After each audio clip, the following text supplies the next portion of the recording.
Bismillahirrahmanirrahim. Elhamdülillah ve salatu ve selamu ala Resulillah. Amma ba'd. Assalamu alaikum ve rahmetullahi ve barakatuhu.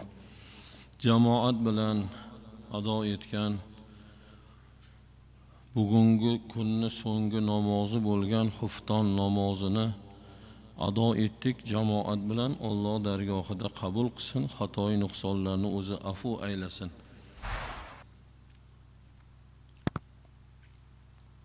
Oradan ancha uzilish bo'lib qoldi. Ba'zi sabablarga ko'ra siz azizlardan uzr so'raymiz. Inshaalloh mana kechalarimiz ham ancha uzayib qoldi, Xudo xolasa. Shu Hazrat rahmatli Shayx hazratlarning kitoblaridan o'qib berayotgan edik. Mana shu kitobdan 14-bobga kelgan ekanmiz. Bu bobni sarlavhasi ota-onasini so'kmaydi. Ya'ni inson o'z ota-onasini so'kmaydi degan sarlavha bilan bob kelgan ekan. Bunga Abdulloh ibn Amrdan rivoyat qilinadigan hadisni hujjat qilib keltirgan ekanlar. Payg'ambarimiz sollallohu alayhi va sallam bir kishi ota-onasini so'kishi gunohi kabiralardandir dedilar. Qanday qilib so'kadi deyishdi, sahobalar so'rashdi. Bir odamni so'kadi, u esa uning ota-onasini so'kadi dedilar. Payg'ambarimiz sollallohu alayhi va sallam payg'ambar bo'lib kelganlaridan aytgan bir so'zlari borki, ana bu'istu li utammima makorimal axloq deganlar. Men go'zal axloqlarni yuzaga chiqarmoqlik uchun Alloh taolo meni payg'ambar qilib yubordi deganlar. Tarixni eshitgansiz, tarixda eng o'sha inson jamiyatini buzilgan davri, buzilgan joyi Makka mukarrama bo'lgan. Ularda shunaqa axloqsizliklar avjiga olib ketganki, odam toqat qilmaydigan darajada inson xulqi buzilib ketgan edi. Shu darajada bo'lganki, tarixni mana ko'p aytganmiz, qizlarni tiriklayin ko'mishlik odati arablardan chiqqan. Endi shu darajada qilgan odam, shu ishlarni qilgan insonni xulqini, yaxshiligi to'g'risida nima gapirish mumkin? Bu odamni, bu jamiyatni qanaqa qilib yaxshi tomonini gapirishlik mumkin? Umumiy odat bo'lgan bu narsa. Yana qarang, o'zlaricha o'zlarini johilona odatlari bo'lgan. Qizlarni tiriklayin ko'miladigan qabristonni nomini tog'a deb qo'yishar ekan. Tog'a. Bizlarda tog'a onamizlarni yo ukalari yo akalariga nisbatan ishlatiladigan terminda bu narsa. Nima uchun tog'a deyiladi-sa, o'sha qizini ko'mishni xohlagan, iroda qilgan inson xotiniga aytar ekanki, qizingni yuvintirib, cho'miltirib ber, men bir tog'asini uyiga olib borib kelaman der ekan. Muomalada o'zicha madaniyatiga ham bunda e'tibor qarab qo'yar ekanda, ber qizingni men ko'mishga olib boraman demas ekanda, hali qo'pol, haligi yuraklarni yorvoradigan darajada vahima qilib, ber menga kiyintirib ber, tog'asini uyiga olib borib kelaman. Endi shu ishni ular oddiy ish qilgan. Shu ish qila olmaganlarga malomatlar qilingan. Sen qanaqa odamsan? Sen ham erkakman deb bosh ko'tarib yuribsanmi? Hali ham qizingni ko'mganing yo'qmi deb o'sha qiziga nisbatan qalbida mehri bor insonlar malomat qilinar ekan. Endi bu bitta ishi bo'lsa, so'kishlik endi u paytda oddiy holat bo'lib qolgan. Bir-birini haqorat qilish, ustidan kulish, mazg'ava qilish, xo'rlash oddiy bo'lib qolgan. Payg'ambar alayhisolatu vasallam endi o'sha jamiyatni tuzatdilar. 23 yil davomida shu darajada tuzatdilarki, o'sha axloqi eng buzilgan jamiyatda yashab katta bo'lgan insonlarni 10tasini tiriklayin o'sha Makka tuprog'ida, Madina tuprog'ida ahli jannatlarni yurg'izib qo'ydilar. Nima bilan? O'zlari olib kelgan shariati g'arro bilan, o'zlari olib kelgan din bilan, o'zlariga nozil bo'lgan Qur'on bilan. Mana shu jamiyatning ichida eng avjiga olgan narsalardan bittasi so'kish, haqorat qilish edi. Endi payg'ambar alayhisalom butun ummatlariga mana hadislarda aytibdiki, biror kishi, ya'ni bir kishi ota-onasini so'kishligi gunohi kabiradandir deyapti. Ya'ni bir inson o'zini hayotini sababchisi bo'lgan otasini yoki onasini, onangni yo palon deb, yo usan, yo busan deb so'kishligi gunohi kabira. O'zi aslida ulamolarimiz gunohi kabirani 18 ta deb sanaganlar. Gunohi kabira degani kechirilishligi deyarli umid qilinmaydigan gunohlar. Alloh kechmaydigan gunohlar mana shu gunohi kabira deb. Ularni birinchisida boshida Allohga shirk keltirish bo'ladi. Undan keyingi gunohlar hammasi o'sha zino yoki o'ta aroqxo'rlikka mukkasidan ketishlik, shunga o'xshash, masalan, polvonga borishlik, pol ochish, shular hammasi birma-bir shay sanalgan. Mana shular ichida gunohi kabira, ya'ni kechirilmaydigan gunohlardan biri farzandni o'zini ota-onasini so'kishligi deganlar. Bu mundoq olib qaraganda aqlga sig'adimi? Qaysi bir inson o'zini otasini, o'zini onasini so'kishi mumkin? Lekin shu insonlarni ko'rdik hayotda. O'zini otasini go'yoki begona bir insonni so'kayotgan, balki undan ham battar so'kayotgan insonlarni ko'rdik. Bor shular. Mana shu gunohi kabira. Endi sahobiylar bu gapni eshitib, ey Allohning rasuli, hech zamonda inson o'zini ota-onasini ham so'kadimi dedi. Sharhida kelyapti mana. Har qanday yomon odam ham, ya'ni eng rasosi ham o'zini ota-onasini so'kmaydi deyaptilar hazrat shayxlarda. So'kmaydi. Lekin sahobiylar ham shu mulohazani qilib, kishi ota-onasini qanday qilib so'kadi yo Rasululloh deb so'raganlarida Rasululloh sollallohu alayhi vasallam bu ishning qanday hosil bo'lishini tushuntirib berdilar. Ya'ni birov bir odamni so'kadi, birovni so'kadi, bir do'stini, onangni deb so'kadi. So'kishga so'kib bo'ldi. Endi u ham jim turmaydi-da. To'g'ri etding mayli demaydi-da. U ham endi qarama qarshi, qasma-qas u ham uni onasini, uni otasini so'kadi. Mana shu dedilar, inson o'zi otasini, onasini so'kishlik deganlar. Ya'ni birovni so'kishligi, o'sha ro'parasidagi inson uni qaytarib so'kishligi insonni o'zini ota-onasini so'kishligi bilan barobar deb payg'ambar alayhisolatu vasallam tushuntirdilar. Demak, boshqa odamning o'z ota-onasini so'kishiga sababchi bo'lgan kimsa o'z ota-onasini so'kkan bo'lar ekan va bu ish gunohi kabiralardan ekan. Shuning uchun farzand ota-onasiga la'nat keltirishga emas, balki ularga atrofdagilardan, xalqdan rahmat, tashakkur olishga harakat qilmoqi kerak ekan. So'kish olgandan ko'ra, seni palonsan degandan ko'ra, otangga rahmat bolam, xudo otangga o'xshabsan, baraka topkur, otang ham ajoyib odam edi desa, mana shu rahmatdan ota-ona o'sha farzandiga vaqtida qandoq tarbiyaga bo'lgansa, o'sha tarbiyalagan ota-onalarga shundan savob borib turishligi aniq ekan.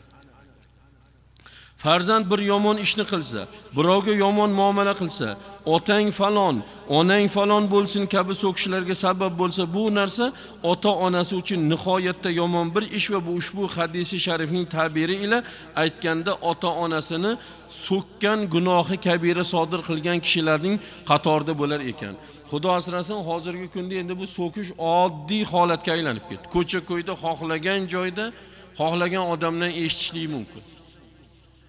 Ehtiyot bo'lish kerakki, so'kish ekan deb insonni mutlaq so'kib bo'lmaydigan a'zolar bor. Masalan, bosh qismiga, og'ziga, boshingga deb so'kadi.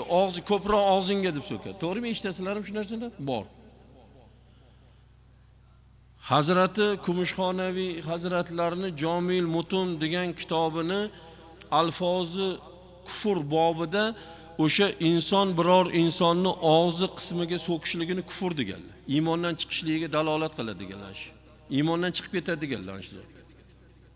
Nimaga desa, Alloh taborak va taolo inson a'zolarini, qolgan tanalarni kun deyishligi bilan paydo bo'lgan, lekin insonni bosh qismiga o'zini qudrat qo'li bilan yaratganligi uchun ana shu, chunki bu og'izga so'kishlik nima uchun taqiqlanadi, nima uchun bu kufrga borsa, chunki bu mahallal iymon degan, ya'ni iymonni chiqadigan joyi.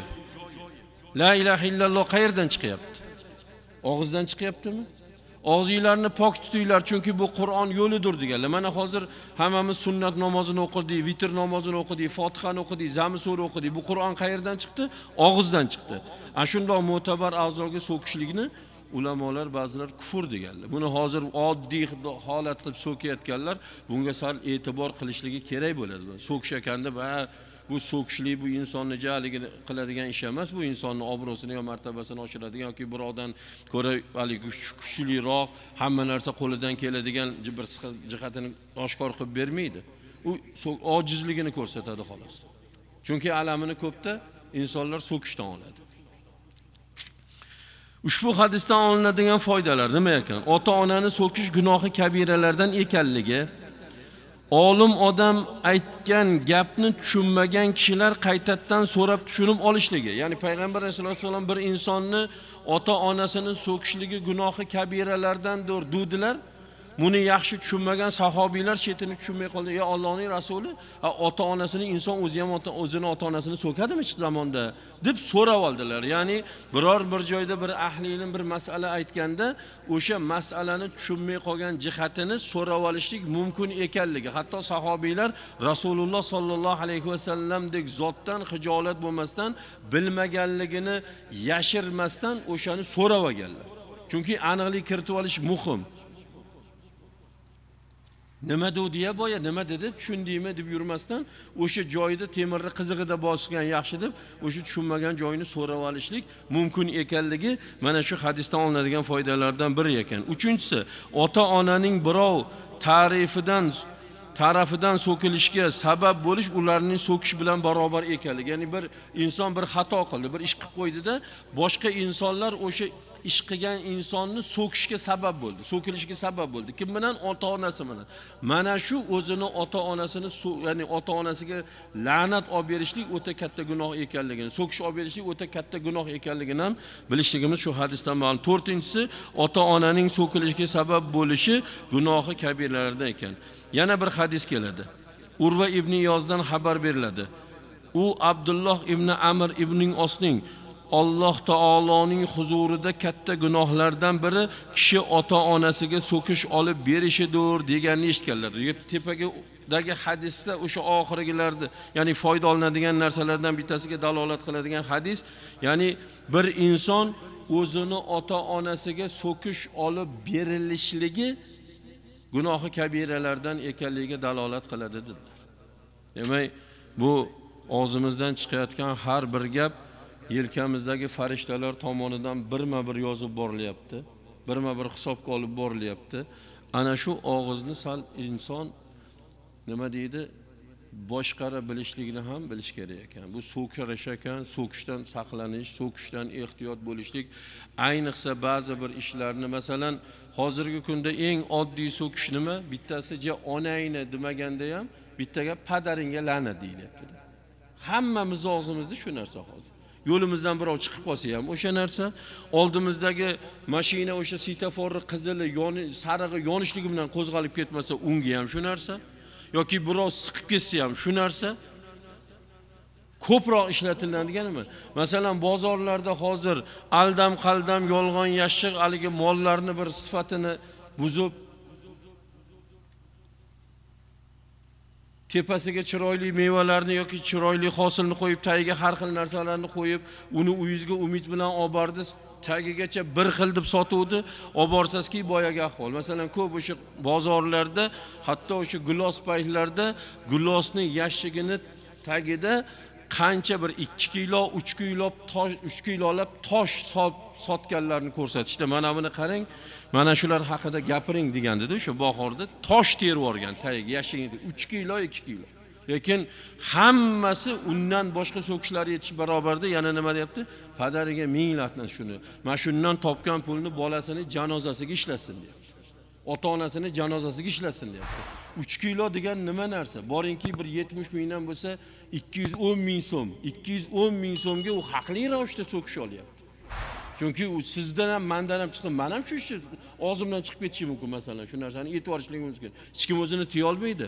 Ayniqsa mana shu birovning ishini qilib, birovning mehnatini qilib yoki mana mashina bozorga borsa yoki mashina ustiga borsangiz, ba'zi birlar sizning soddaligingizdan foydalanib turib, arzimagan kasalligini tog'day qilib ko'rsatib turib, sizdan palon pul oladigan holatlar ham yo'q emas. Yoki masalan, ustalar, ko'p holatlarda usta boshidan shikoyat qilayotganlari bor. Masalan, aytayaptiki, bizni bir o'sha brigada boshlig'imiz bir joyga olib boryapti, o'sha joyda o'sha buyurgan ishni qilyapmiz, masalan, stajga qilyapmiz, suvoq qilamiz, g'isht teryapmiz-da, keyin o'sha yerda ishlash asnomida shu mahalladan alohida yana bir odamlar kelib, bizlarning ham ishimiz bor edi, shu ishimizni ham qilib bersanglar yaxshi bo'lardi deb, endi biz bilan dogovor qilinyapti. Bu yerda usta boshining aloqasi yo'q deyapti. O'sha ishni biza qilamiz deydi. Ya'ni usta boshi bizga o'sha ishga ham kelib qo'shilyapti. Men bu yerga sallari men olib keldim. Shuning uchun mana shu yerdan topayotgan pulingdan menga bir ulush chiqarib berishlaring kerak deb nohaqli ravishda bizdan pul olyapti deyapti. Ba'zi birlari boyagi gapni so'kish bilan aytayapti dedi. O'shandan qilayotgan ishimizni, topayotganimizni, bola chaqamizga yedirayotganimizda e'tibor qilish kerak. Uni qancha harom xarij ishlar bilan yana ustiga yetmaganday padaringga la'nat deb boqqan otamizga, oqsit bergan onamizga so'kish olib berish bilan bu ishlarni qilmaganimiz yaxshi. Undan ko'ra pulsiz, undan ko'ra nonsiz yurganimiz ming marta afzal. Nima qilsak qilaylikki, shu ota-onangni falon degan so'kishni olmaslikka harakat qilish kerak. Chunki o'zimiz shu narsani xohlamaymiz, boshqaga ham buni ravo ko'rmasligimiz kerak. Hech kim bizlarni aldab ketishini yo chuv tushirib ketishini yoki qo'limizdagi narsani olib qo'yishligiga hech kim rozi bo'lmaydi. Demak, boshqalar ham bizdan bundan rozi bo'lmaydi bizdan. Ana shularning orqasidan nima keladi asosan? Ota-onamizga la'nat kelib qolish ehtimoli juda ham yuqorligidan shu ishlarda ehtiyot bo'lishligimiz kerak. Shu ishim bilan padaringga la'nat deydimi yo padaringga rahmat deydimi degan narsalarni bir mulohaza qilib o'ylab ko'rishligimiz kerak. Inshaalloh ertaga 15-bobga kelar ekanmiz. Ota-onaga oq bo'lishlikning uqubati, jazosi qanaqa bo'ladi bobga kelibmiz ekan. Ertangi kunlarimizgacha Alloh taolo barchamizni sog' salomatlikda, yurtimizni tinch, tunlarimizni osuda, xotirjamlikda o'tkazib, ertangi ibodatlarni ham qoyim bo'lib, ado etib, xufton namozida jam bo'lmoqligini, diydor ko'rsalmoqligini hammamizga Alloh taolo nasib qilsin deb duo qilamiz. Subhana robbika robbil izzati amma yasifun va salamun alal mursalin valhamdulillahi robbil alamin. Ya robbil alamin. Mana shuncha bandalaring jamoatga hozir bo'lib Rasululloh sallallohu alayhi va sallamning sunnat saniyalari bo'lgan jamoatni qoyim qildilar. Birlari uzoqdan, birlari yaqindan, birlari mashinada, birlari piyoda. Har holda seni muhabbating, Habibingni sunnatlarini muhabbati bu jamoatlarni bu yerga jam qildi. Allohim va'dang bor, Baytullohga bosilgan har bir qadam meni huzurimda darajat topishlikka, ikkinchi qadam esa gunohlarga kafforat bo'lishligiga va'dang bor. Allohim darajatlarimizni dargohingda baland darajatlarga ko'targin. Allohim xatolarimizga bosib kelgan ikkinchi qadamimizni kafforat qilib to umrimiz oxirigacha jamoatda namoz o'qiydigan, ibodatingda qoyim, zikringda doim bandalardan bo'lishligimizni nasib qilgin. Mana shuncha bandalaring qiblaga mutavajjih bo'lib, dargohi ilohingga qo'llarini ko'tarib turibdilar. Ya Alloh, bularni o'tgan ota-onalarini, ota avlod, ona avlodlarni o'zing rahmat qilgin. Yaqinlarini, jigarlari, ahli ayollardan o'tganlari bor, farzand, aka-ukalardan o'tganlari bor. Allohim barchalarini oxiratlarini obod aylab, Parvardigor olam mana yonimizda qo'nim topgan qabristondagi barcha mo'min mu'minalarni mag'firat qilib, ularni jannat qabrlarini jannat bog'chalaridan qilib, kalomingni zarrun nurlari bilan Parvardigor qabrlarini munavvar qilib. Mana shu joyda eng yoshi ulug' otalarimiz, qancha aka-uka, yor birodar, jajji farzandlarimiz bor. Allohim bularni senga omonat topshirdim. Ayniqsa mana bu virus balosidan barchalarini, oila a'zo, yaqinlarini, barcha mu'minlarni, barcha yurtimizdagi yashayotgan bandalaringni o'zing hifzi himoyatingda asragin. Mana shu Baytullohni ibtidoda qurishligi sabab bo'lgan mana shu yurt, mana shu mahalla ahillari bu Baytullohga mablag' sarflagan, bu Baytullohda ishlagan ustalar, bu Baytullohda mehnat qilgan, imom bo'lib o'tgan, mutavalli bo'lib o'tgan, muazzin bo'lib o'tgan, shu Baytullohlarda ibodat qilib, hozir esa biz jamoatdan duo umidi turgan barcha marhumalarni rahmat qilib, qolganlarimizni o'zing salomat qilgaysan. Tushlarimizda yo Robbil alamin Habibini ko'rib tong ottirmoqligimizni barchamizga nasib qilgin. Va sallallohumma ta'ala ala khayri xalqihi Muhammad va ala alihi va ashabihi ajmain bi rahmatika ya arhamar. Assalomu alaykum va rahmatullohi va barakatuh.